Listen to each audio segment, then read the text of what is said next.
सख्त है, कुछ टाइट है। हजरत आयशा ने अब अपने दांतों से उसको दबाया, कुचल दिया, और कुचलने के बाद अल्लाह के नबी को अपनी जूठी मिसवाक दे दी। अल्लाह के नबी ने उसी मिसवाक को करना शुरू किया।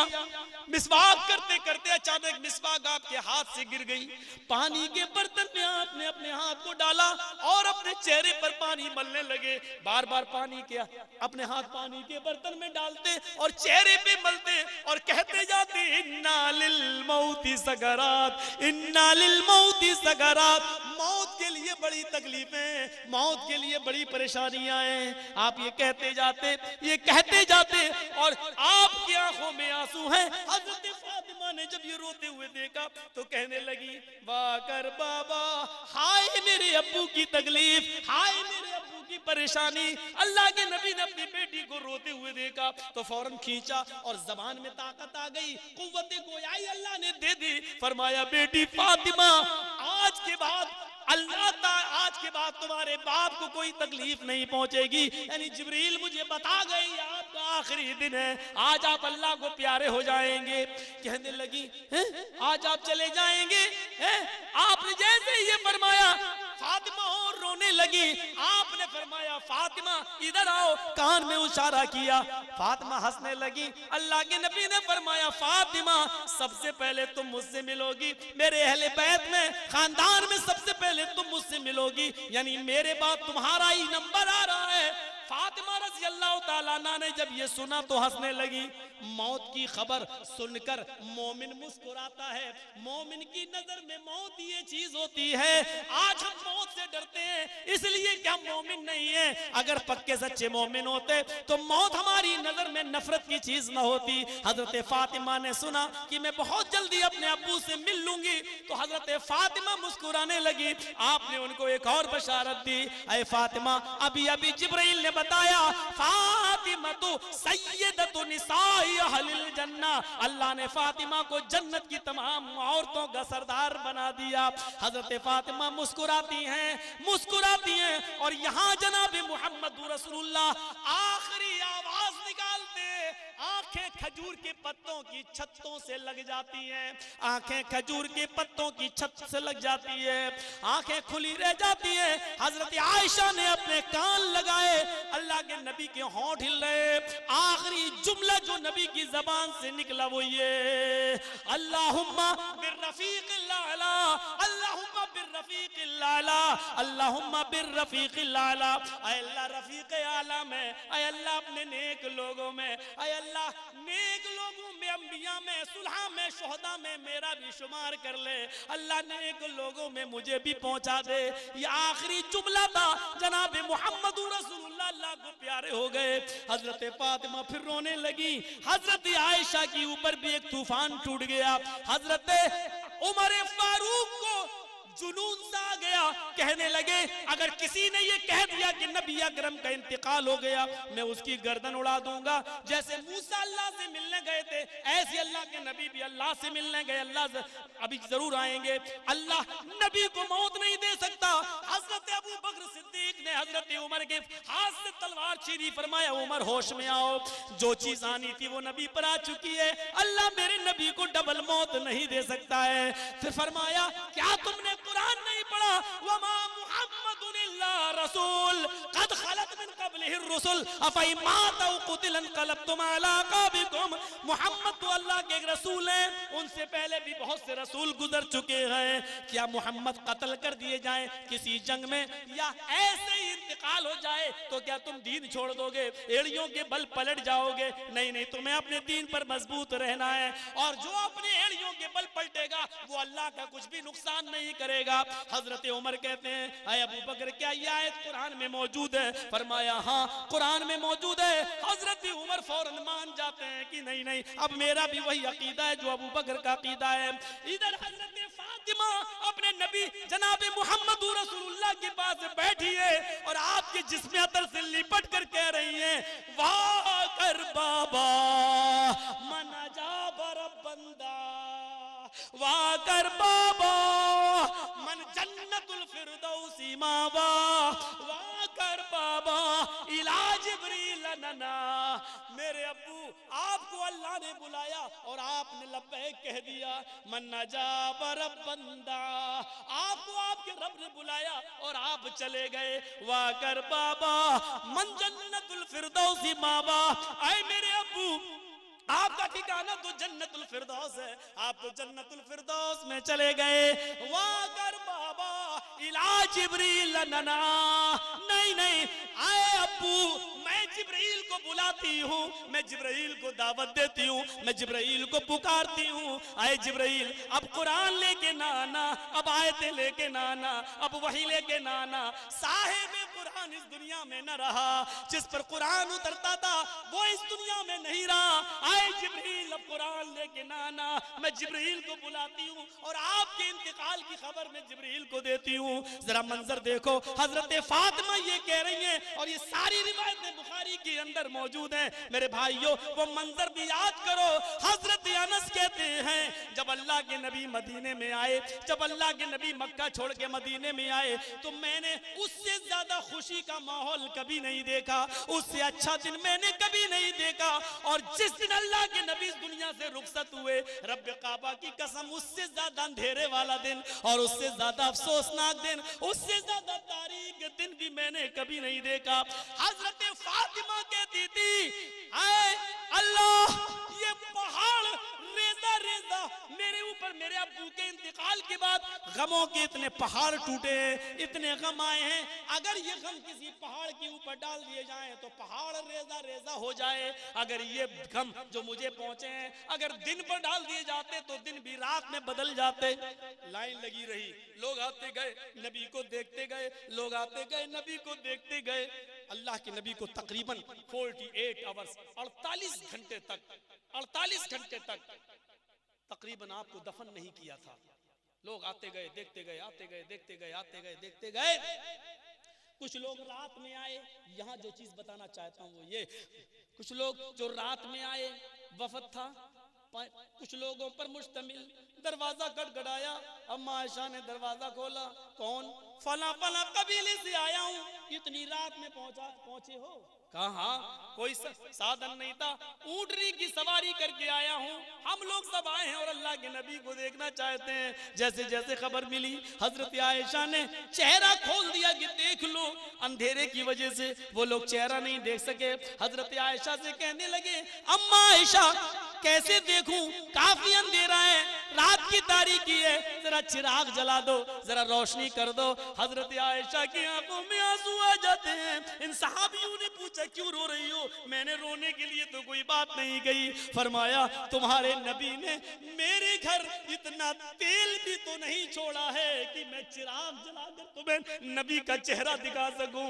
मैं अपने घर को रोशन करके इतना तेल भी तो नहीं छोड़ा है कि मैं रोशनी करके तुम्हें जनाब मोहम्मद रसूलुल्लाह का चेहरा दिखा सकूं। इस कायनात को सब कुछ देकर जाने वाली शख्सियत अपने घर से जब अल्लाह को प्यारी होती है तो इतना तेल भी नहीं छोड़ती है कि लोग घर में चिराग जल सके। हजरत आयशा को पड़ोस में जाकर तेल उधार लेना पड़ा और दिखाना पड़ा चेहरा। मेरे भाइयों, एक तरफ ये मंजर देखिए और एक तरफ करोड़ों के आश्रम चलाने वाले लोगों पर नजर डालिए। कौन सा मंदिर था जहां सोने के जूते, अभी भी 8 कमरों में ताला लगा हुआ है, गवर्नमेंट ने उसको अपने कब्जे में ले रखा है। यहाँ कायनात का इमाम इस दुनिया से रुखसत हो रहा है तो घर में इतना तेल भी नहीं छोड़ता है कि उसके घर में चिराग जल सके। देख रहे हैं 500 और 1000 के नोटों का हशर। नजर डालिए काले धन पर कैसी कदगन। ये सबक देकर गए, जिस नबी के घर का यह हाल है उसकी उम्मत कभी काले धन में मुलव्वस नहीं हो सकती है। कायद ऐसा हो तो रहबर भी ऐसे होते थे और उनके नक्शे कदम पे चलने वालों ने एक तारीख कायम कर दी। यहाँ तक कि महात्मा गांधी को कहना पड़ा हजरत उमर जैसा जब तक इंसाफ करने वाला अगर भारत को नहीं मिलेगा, भारत हमेशा खून खराबे में मुलव्वस रहेगा। ओबामा को कहना पड़ा,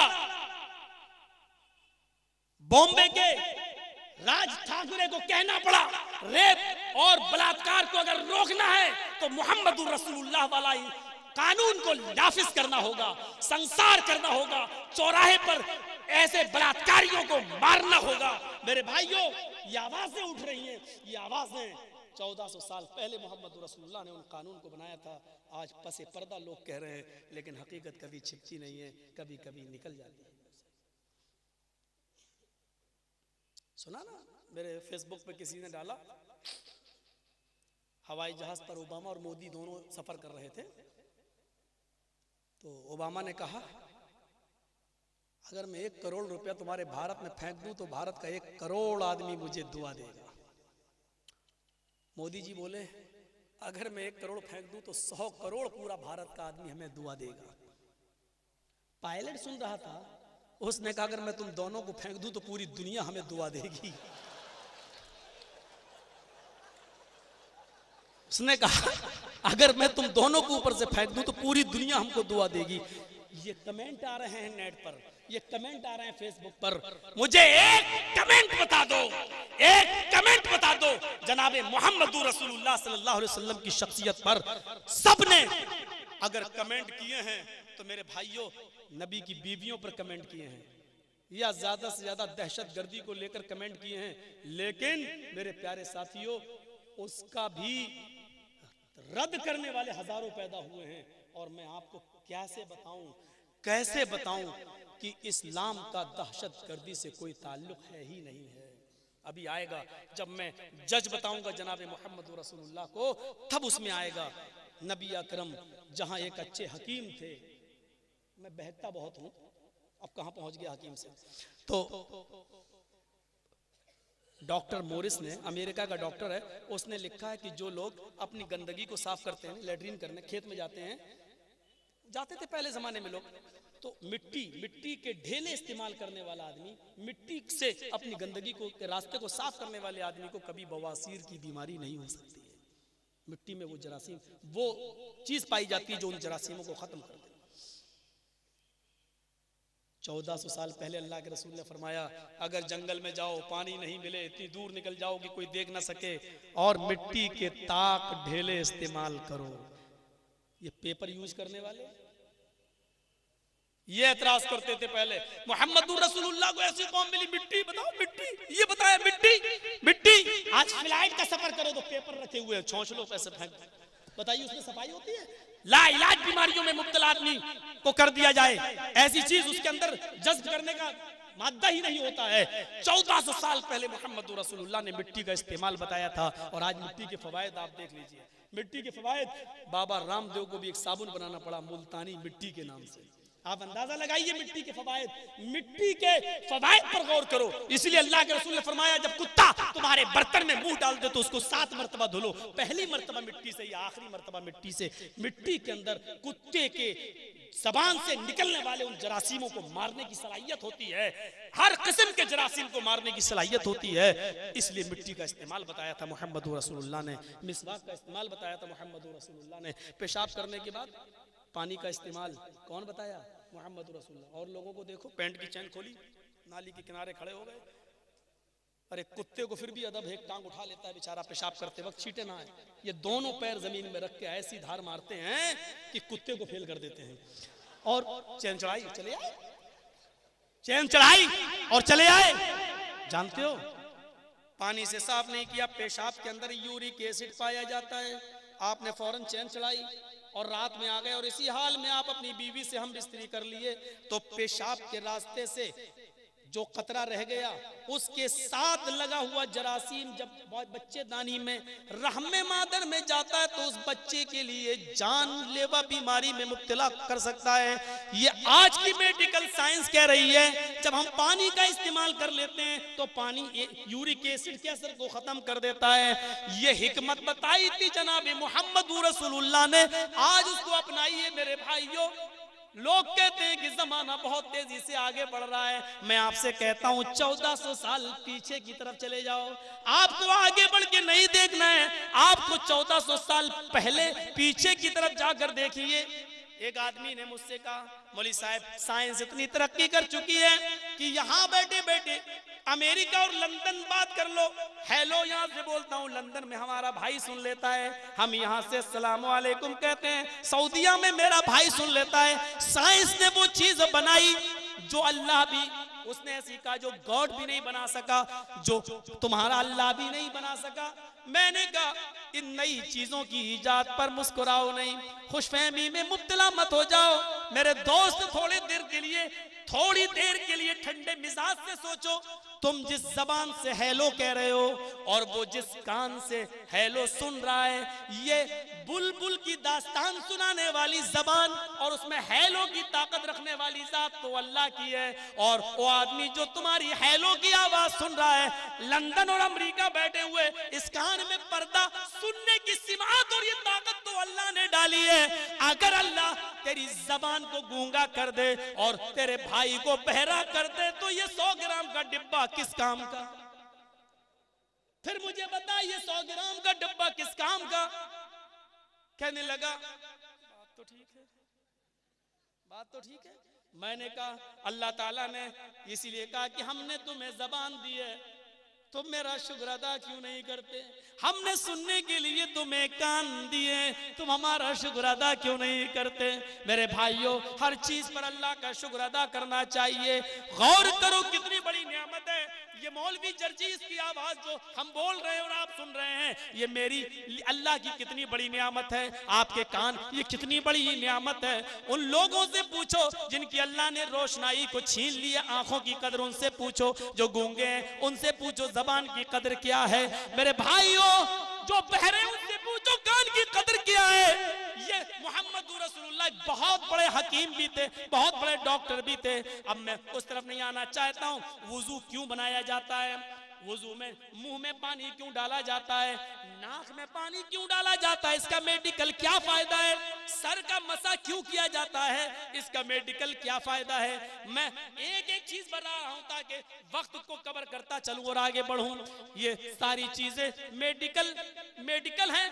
बाबा रामदेव ने इटावा में आकर कहा था हमारे शहर में कि मुसलमान जो नमाज पढ़ता है, ये पूरी की पूरी नमाज योग एक्सरसाइज है। ये पूरी की पूरी नमाज तमाम बीमारियों को खत्म करने की जड़ है। अगर हम लोग मुसलमानों की तरह योग करने लगे, नमाज की तरह एक्सरसाइज करने लगे, तो सारी बीमारियों से जोड़ जोड़ के दर से हमें नजात मिल जाएगी। मेरे भाइयों, ये बाबा रामदेव ने एक्सेप्ट किया है, नमाज मुकम्मल एक योग है। इसीलिए कृष्ण जी ने भी श्रीमद् भागवत गीता के 10वें अध्याय में यही नमाज बताया है। योगी युज्जीत सततमात्मानं रहस्य स्थिता एकाकी चित्तात्मा निराशीर परिग्रह। है अर्जुन, जब तुम नमाज पढ़ो, जब तुम पूजा करो तो पूरे शरीर का योग कर लो। योगी युज्जीत सततमात्मानं, और इसको हमेशा पढ़ते रहो, हमेशा करो। सततमात्मानं, बराबर करते रहो, कभी ना छोड़ो। रास स्थिता, अगर छोड़ दोगे किसी दिन तो धर्म पे कायम नहीं रहोगे,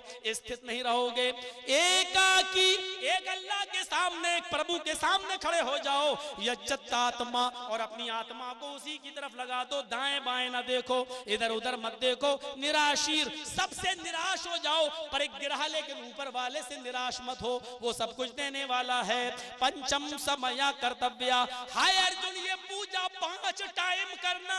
हाय अर्जुन, ये पूजा 5 वक्त करना। अहम स्वयं कर्तव्यति, मैं खुद 5 टाइम ये पूजा करता हूँ। मिर्गा चरम भवती, अगर तुम्हें पाक जमीन पवित्र धरती न मिले तो मिर्गा चरम, हिरन की खाल को बिछाकर उसी पर पूजा कर लेना। यानी हिरन की खाल को जाए नमाज बना लेना और उसी पर पूजा, उसी पर नमाज